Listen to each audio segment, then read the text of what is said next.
actually like practically doing Oh like yeah. creatively, if that makes sense. So like I don't really know what I'm saying, and I might have something better to say about it later.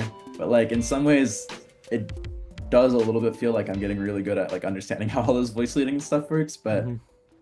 almost in a context that isn't the most relevant to like the creative practice I'm leading right now. Right. Maybe Okay. this Yeah. can be a discussion for another call, but like but at the same time, I feel like doing this work is like clarifying things in the creative practice that I do engage with currently, just in ways that aren't maybe the most clear to me. Like I have a better understanding of like how to voice lead on the guitar and stuff. And while I might not be playing like jazz lines, like it's having an effect on like the creative decisions I make. I don't know. Maybe you understand a little bit what I'm saying, but Yeah. No, I understand uh, 100% what you're saying. Yeah. Yeah. Yeah, I have a few thoughts there. So this is also, I think this also kind of gets back to Riley's question earlier about like following the fun, um, or like finding fun in practicing. And in your case, it's not like necessarily like fun, but it's like about develop like finding a way to make sense of this gap between sort of working on fundamentals and working on like having a creative practice. sure. And so I guess I think for what we're talking about, like I jumped to jazz, but really, like right now, so much what we're talking about is like melodies over like a one chord and a four chord. Um, and then I guess jazz would be like just many steps beyond that in terms of like adding more chords and having more points of voice leading and chords that change qualities. You know, Mhm. like while the root stays the same, like a major chord becomes a dominant chord or something like that. You know, like, but basically like right now so much of what you're working on is like sort of radically sensitizing yourself to pitch, Yeah, I like in a that. very yeah in like a very very simple harmonic context. Yeah. And yeah, and like a lot of this, I think the things that you're writing, um sometimes the harmony is like maybe more complex but not in like a modern jazz way, or you know, harmon like yeah, I think you're just drawing on a lot of different sort of harmonic concepts. Like I think there's also kind of like some sort of maybe emo or like math rock harmony history where it's like mostly it's like pretty much all diatonic, but like chords just feel different and mean something different emotionally. Mhm. um yeah, and so I think like when I'm thinking about how sort of intensive work on like fundamentals relates to a creative practice, there's a degree to which they're different. Like there are also ways where you probably could connect these things really directly, like if you wanted to. Mhm. um and we can talk about that in a second, but I'll just say basically like rather than working on a one chord and a four chord, work on this, you know, with a chord progression that you're writing, you know. Yeah. That would be a very immediate way to do and there would be a lot more to say about how to do that, like specifically around melody and rhythm and stuff like that. Mhm. But basically I think about it as like what we're doing is like by sort of radically sensitizing ourselves to an element of music that yeah, to an element of music. It's like kind of like before this, you know, our sense of like what's possible is like here, or like what we can do like with the understanding that we have is here. And I think of it as sort of like opening the aperture, on like a, I don't know, like a camera. Like you're really zoomed in. I don't know how cameras work. Aperture might not really be exactly the right thing, but it's like you're super zoomed in.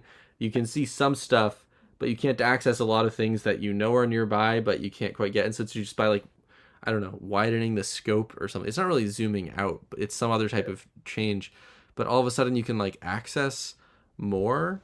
And so I Mhm. think this is the type of thing where you'll probably like, and this relates to me saying, you know, with certain things that I've worked on in the past where I'm working on fundamentals, I didn't have like a moment where something clicked, but Mhm. I just like looked around at a certain point and realized that a lot of things seemed really simple to me that used to seem really complicated.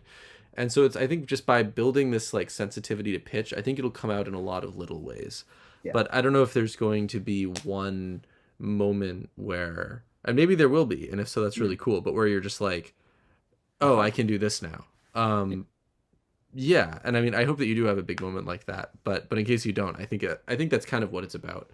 And so I I really get, oh, go ahead. Yeah, sorry. you said radicalization of pitch, like a radical understanding of pitch, and somehow I don't know, it just like really resonated. It made a lot of sense Cool. instead of it just being like a simply like practical tool. It's like you're really understanding like what it's actually doing and how it affects the things around it. Yeah. Yeah, totally. Um, yeah, it's cool how practicing can be sort of like sensitization. Like we're just learning to pick up on and be able to work with like more and more dimensions to things that we have been hearing, like physically hearing for a while, but maybe not understanding, or not being able to like distinguish. Mhm. Um, yeah, I feel like I had something more that I wanted to say there, but it might be gone. We were talking about uh, oh yeah, well I guess as far as like applying this to things that you're working on, I guess the gap is like we're not like in a lot of the fretboard freedom stuff so far, we haven't really talked about rhythm, Yeah. which I guess is related to actually your questions about like feel and rhythmic stuff. But I would just imagine that if you're trying to improvise like an endless sequence of eighth notes or whatever over a song that you're writing, that might not work very well. Um, yeah, and so I guess the way that I would think about doing that would be trying to just like I don't know, to just bring in these strategies. I mean, like I could think of a bunch of things, but basically just be like experiment with ways to just like dramatically expand how you're thinking about pitch when you're writing melodies. And then the ways that rhythm shows up there are very flexible. Like it could be the case that you just want to like take a chord progression that you've been working on and just practice improvising over it, you know, or singing notes like and just sort of like you had a really good word for it, like ghosting them on the guitar while you like sing. And that could be a way to just like really dig deeper into the harmony and see what's there.